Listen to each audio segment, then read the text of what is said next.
ít sum ni che cho kan nei a soi tur atam sia suwangin ngun taka kan ngei thak angai don ani chuan quiz karon siamanga price so deuh karon pedon bok cheu ni le kan thriat ang khan hei coming Lalhmingmawia te khain thria 2009 na UPSC exam in IRS ka hmuwa kan upui hi 2007 na IRS a hmu ve boka chuan voina kan soitur ber hi chu civil service kan soyanga ma se civil service pialama keman tun kuma kan thupui let's global sticky tlem soi ka du boka chuwangin hun tlem kan pevedon ne kan thupui bika khian next ki in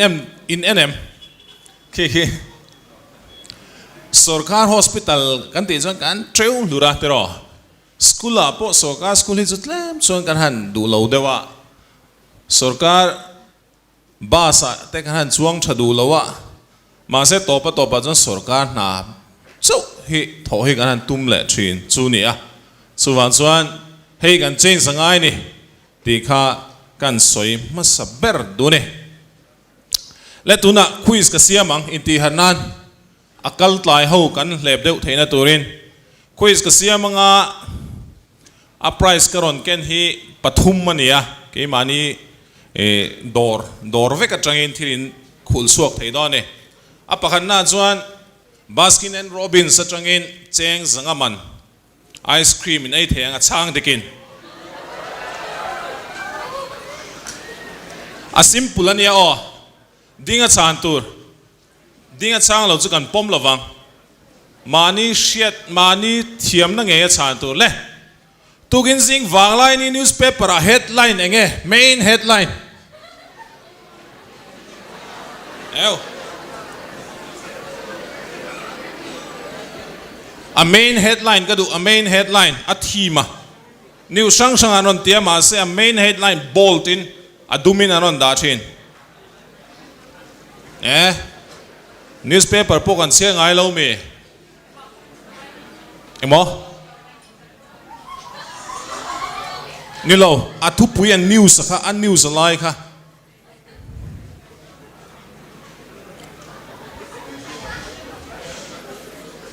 kan chelo mo ole kan sia mi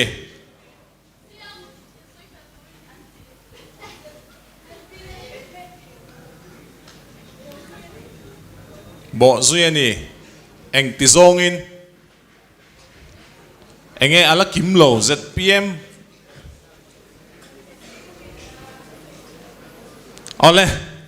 adika kan pome heta lo ka ro le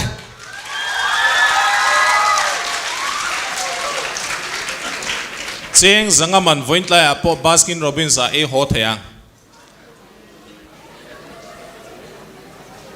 tungai ming Lalrin Chani.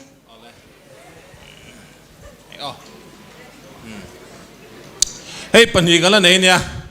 So wangin ka question hi kay po on the spot in ka zo don suwa I lawin ngay tuwa ve de urole. Civil service kan swing next please. Kile. So ka na han chat zia zu kiti nga mi ung deu po kyan. Mel chadeu anay thay. Kay po kamel chavak biglo mase kan upui chu mu la chuan even phulo min ti mai theini le next voina karon deal chuani zinga ka office na karon deal chuania tuna hian Mizo ma hian heti zat hi na mulo in register kan omani mo tuna hian ti zat hi kan om nang ni class 9 class 10 class 11 12 ho hi adik tak chuan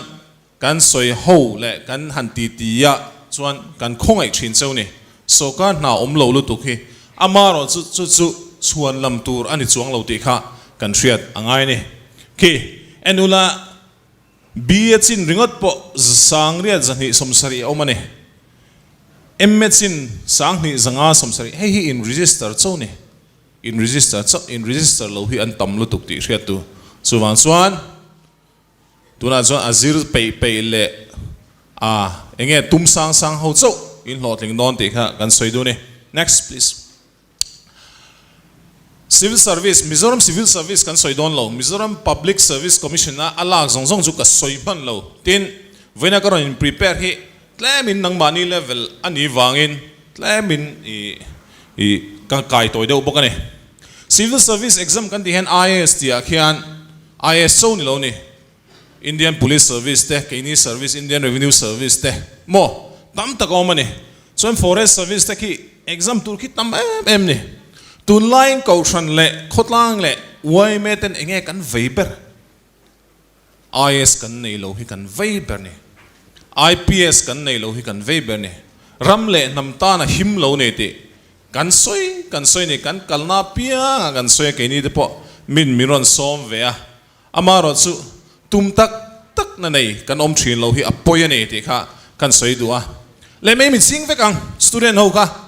mấy mình xin lâu chứ còn một đòn châu nia camera có focus ti răng châu civil service ni tum kan ban parang in men chuan in thian ten an en don châu ti in sherenga in ban par ngam lo ka shrevek chu wang chuan le ban parang le IAS IPS civil service si kan i ve hrim ang ti tum na ril ru nei ban parang le alom ame kan tam khop mai mengang le acha civil service ni kan tumang ma se kan vai hian kan ni don lo chuwang chuan chu kan thriat angai IS ni kan du vek ke pun IS ni ka du ni coaching ka lai chon IS lo chu kan ni lawang ka ti ni ma se pathian in min da dan ani vek big herlo chuwang chuan kha kan thriat a poimo ngatinga civil service kan ni du na san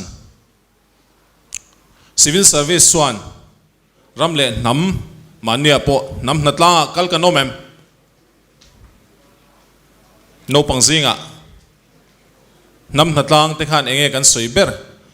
IS a po a promote kan ti deu kheranga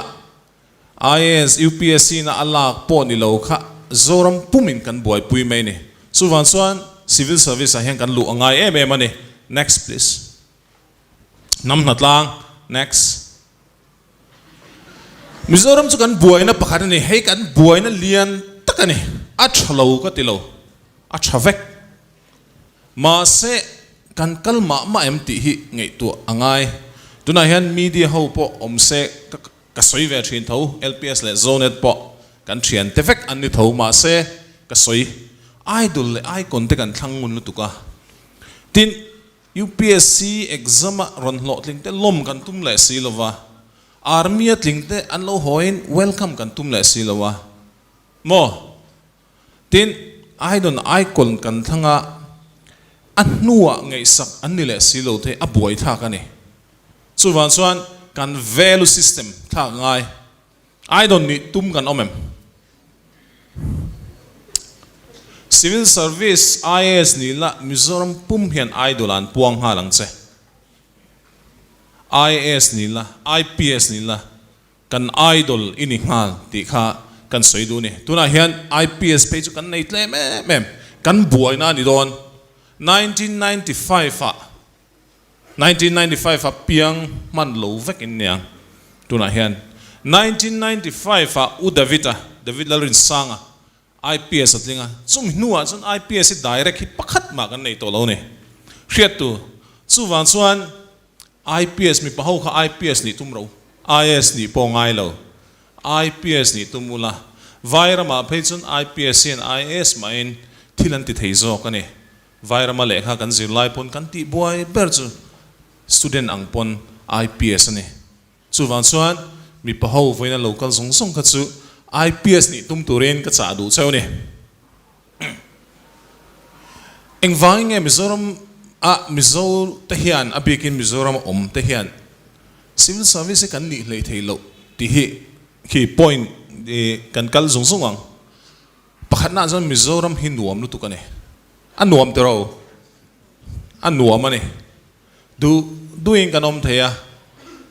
du kan tia society nuam boxia chung le khat bula kan om boxia zirna lo thave tho boxia anuam ani a peaceful boxia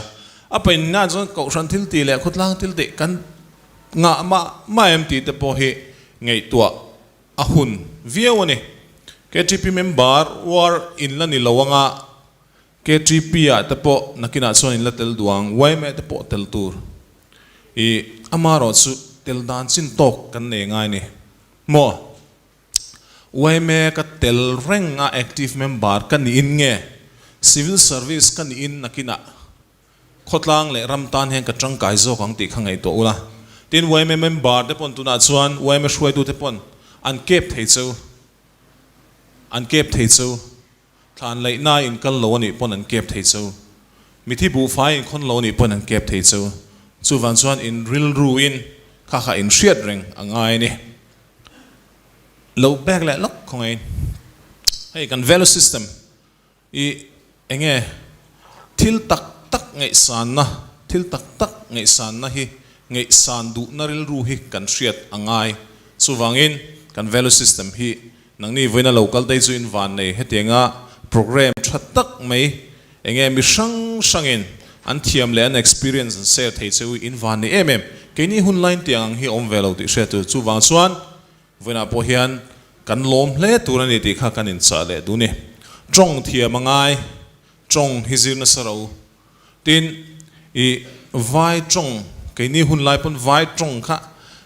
vai mấy kan te vai musin na ne kan han zir du lowa ma se delhi ate ba zir turin kan han kala trong kan thiam lo chung kan in thlung du mai ni so van son trong hi vai trong ani mo bengali trong ani mo english ani mo trong thiam re hi mi chang kang lo mi lo ting lo an om thei lo so van chuan a bulpui ber pakhada chon trong thiam angai ni ti kha kan soile du bokani engte in bot sai tu nge a details kan soi man don lo kan ti kha huna tlem wangin tum tak tak ne ngai mizo chu kan tum tak tak thin lo delhi a kan suk na a coaching class kan kala delhi mizo thlai pole MSCPS in mang kopin coaching class te kan kala kan zira a theilo Aizawl po atang pon katling theyang kanan tingot a thei chu theilom amar chu tum tak tak nei lo chuan tunai hian civil service mi kumtina vacancy hi sang khat velani chi thinta ni service zong zong om hi mi engzai nge exam nuai nga ten an exam thin ti hre tu so van chuan nangni KTPA in khom lai kha in khom hlan khan vai ho in el pui mina kan tribal pui te heta kan tribal pui dang asam admi te manipur mi te chon ti tak setin an zirani so van chuan hetlaya kalpa mai meya kan zir chungi chuan engtika ma kan tling don lo ti ha kan soidua in rom han na fel fai tak ne ngai tuna in zir kha apoi mo vek tuna ka zir hi apoi mo lawang ti a thei mi lo tuna hian biology engin zir enge blood circulation respiratory system maths engin zir tabulation ti te histogram ti vel khatiang song song kha kan zir le fekani mains exam aron chuak le vek kan zir thale vek chuwan chuan social studies SSR te history engin zir revolt of 1857 de kan zir khang song song mei khani civil service chong kan zir thatle chuwan chuan kha apoi mo vek eng subject po kha apoi mo vek ti kha in share apoi mo ni tin apoi mo ba chu pathian hena dilani pathian hena in hlan lo chon eng tika ma kan hlo ting don chuang lo chuwan chuan mitam takin enge keima theina pon ka thi thei veang ti naril ru te kan pu mei the ni amaro chu kha atopa chuan ani don lo ti kha vena hian kan soi du bokani next apoimo civil service poimo je chu newspaper kan chiate tun kan boruak tongzong zong a hian apoimo na kan hriani kan buai ni nam isua kan buai ni khovel hi achang kan tel hian nam isua hian mi an chiang tel ti kan hria tuna po nam isu mangin politics te kan khel ani party sangin chuwan chuan civil service itin khan eng service po tlingla namtan ramtan ro hlu ini ti kha in hriat angai ni tin apan hi na hi poimo Mizo na kan ngai poi mo ber chu enge kan Christian na kau shan tel lowin rongi bol the kau shan sum tel lowin rongi bol the ti hi hria tangai mo yom na muna police te pei chu han ni ula mi pahau kha Bihar vela chu missionary nan thamwan puizia cheu chu IRS te han ni ula Uttar Pradesh vela chuan district collector te ni chuan kan missionary te an thamwan pui don tuk cheu ni ti kha in hria tangai ni chuwan chuan rong bol na hi hetlai sumle paile khatiang kher khani lo pathian wak suaka enge pathian tu va soi kher khani lo missionary ten an thamwan pui chua enge an buai na in lo chin fel sak te kha in missionary na turani ti kha kan soi tu bokane ten India ram hi kum sang ni somnga chuan khovela hian ram ho saber dot tu kan ni don ne tuna hian khovela hian ram economy lian paruk na kan ni to ne franchise kan lian to ne kum som vela kan le chuan pathum na vela kan chho don ta ne China US le India chuwan chuan tuna hian min nga tinge Washington DC a kalan chak US a kalan chak United Nations zong in nga tinge US base ve kan ni US ram ho saber thil ti thei ber al ni miawa nakina chuan India hi khovela ram ti thei ber le don chuta chuan Indian Administrative Service amo Indian Police Service ini kha chuan khovela ram til ti thei ber officer du lai til ti thei ber khaila ni don chu chuan apoi mo ne tin IFS te ni chuan abik takin mei chia Korea te kalin chak ngei don Korea vela posting a hain chak don nakina chuan India ram chut nangni in lu che chuan India ram hian sumtam takhi foreign a peto zok don ama chuan IFS te chu mi poisa dilin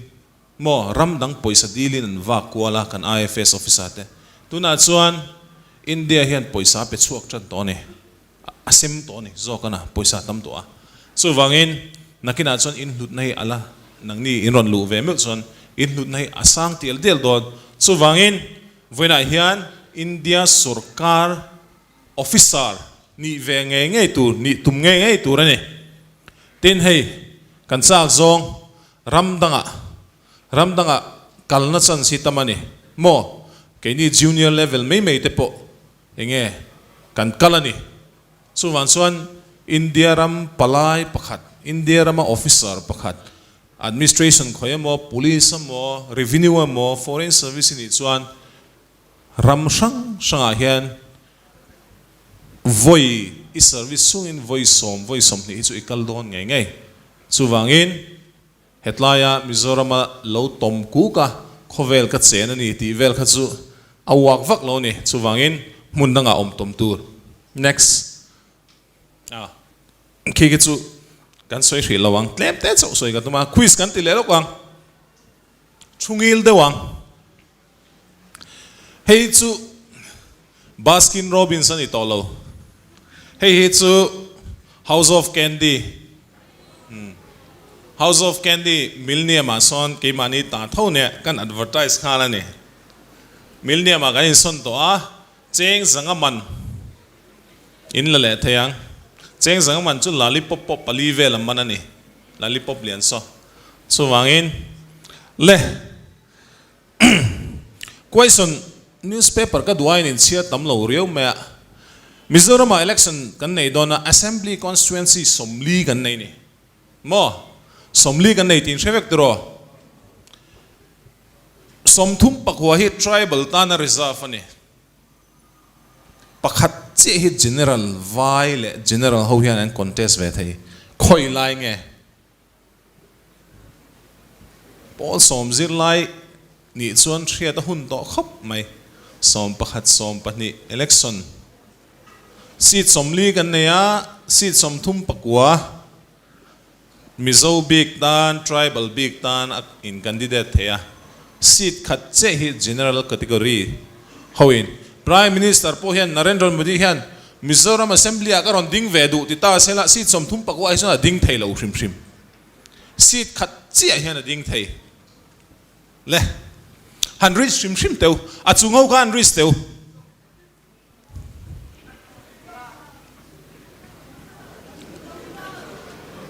adik lo long tlai ni lo se ha po ni lo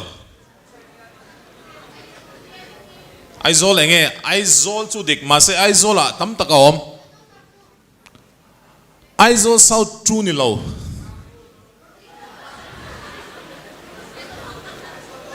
a chu lai takha dik a tunge is true ti is true ti logaro in panin in share mayang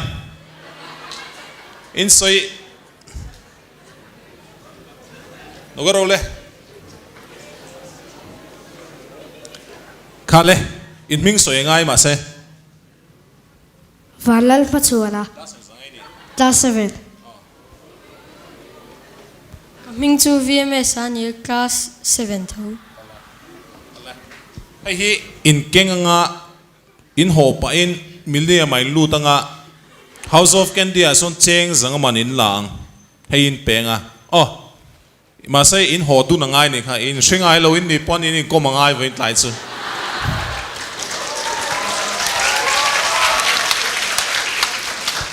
pakhataloma ka hun ka mang zo trepa ma say khi kitlem ka soinga question and answer kan la lokang voina hian tiang ang mi zat hi civil service coaching ti chak khop mai ka te ma say rem chang dang alom nga mun sang sang kan kala ma se tiang crowd hi chu kan lam hungai big lowa hei hi chu tuna khul thei ngal ni lowa dor tharania lazi pizza ti ni December ni som panga vela sar ko ta son hon tur nia ke mani dor thawani wangin advertise nan chu wan chuan tuna hian an tivel meka hei hi khui sa to pa an tilang le khi khang chu next ngai to lo mai hei hi hriat tur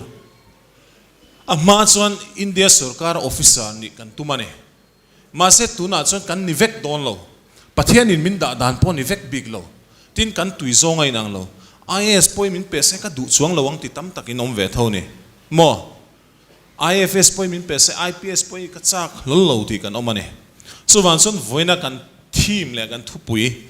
khovel fan chu hi apoi mone mania goa kan enge ke mani na wangin ka zukala thakhat ka zuk chama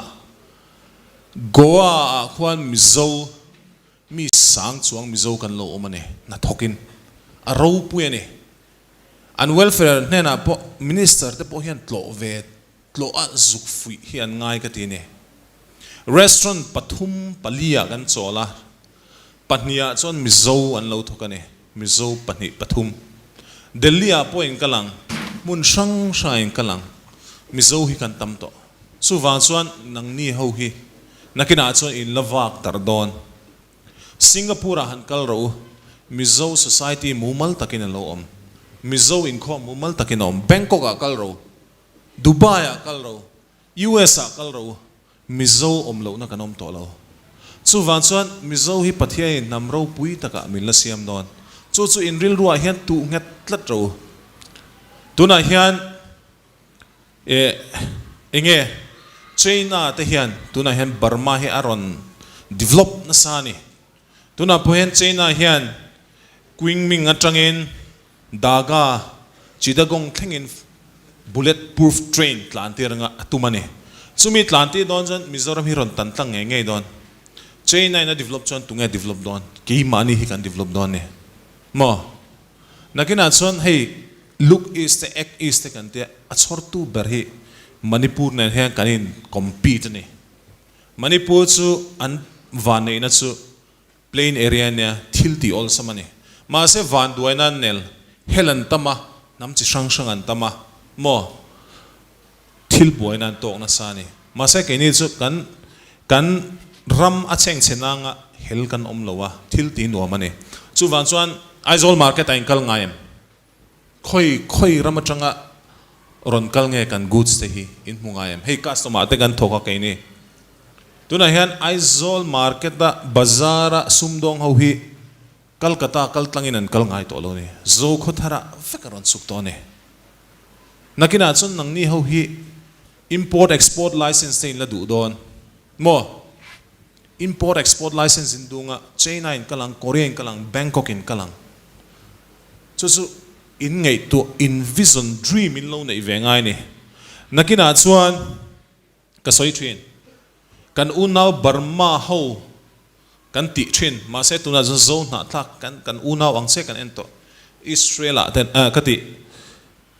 US ten omani nakina chuan khung ho po khu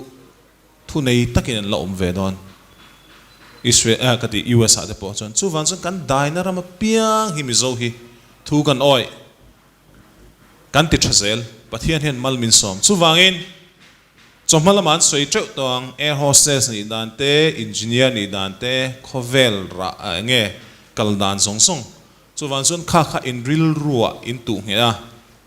nakina chuan ram ro pui tak nam ro pui tak hi kan lani veng ti kha voina hian in hriat lo hi ka hlau em a chu van chuan khovel mun sang sang hen kan dar na sato kan kal na sato in zom kho mangai kan ti kan politician te pon ama chuan zoro in man te chu nui zathak mi an ngai ni ma set kan politician te zoro member ni lo hi tu po hian an hlau vek to ni MNF Congress BJP ZNP ti pon zoro te hi I enge in zom khom na na poimo lu tu kan ti an thret suak to ni chu van chuan voina hian masabera chuan ke malam tanga ron soi kadu zok chu civil service ni tumtur mi pau kha IPS ni tumtur 95 in pian ma IPS kan nei ba kha chu kan nei to lo tuna IPS kan nei lo chuan kan buai don district zong SP vai ni chuan kan buai don kan DGP vai ni chuan kan buai don chu van chuan IPS ni tumtu mei che po kha IFS ni ula Korea te ambassador in kalula Japan te US ate lo omula tikhan Europe rama te lo omula kha nakina Mizo tan thoni pathian rong bol na ni tikha kan soidu bok ane khang zong kha ka soi theini sela ka soi sang viawem ti ka hret thiam che lowa chuwan chuan hi angai thak dani lo thiam mei done le hei pakhat ka tilenga ka hun ka mang zo a ka nga ya zona te om lo chuan Mizoram a hian hei hi in nga pe lo chuan kan soilok hami akopona hi dor lo hon lo ne December ni som panga vela cho honai dona aman tu khan in nga pe lo chuan Baskin Robbins amo House of Candy zanga man thau vein tla point claim ngal thayang ngak pe lo an vatam ve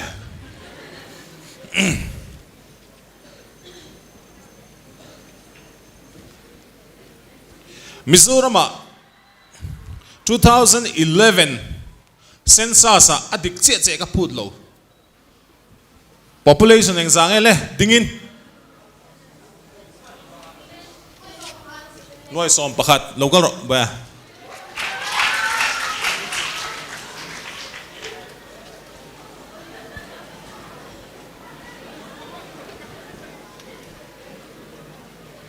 iming Moses Zorin Sanga class 12 alo me tikhan ka hun ka pel theta min lo thethiam sena next session ron ti tu tekhan question answer omem nge aw em lo sang kam hun mangzawa kain ngai ka lo me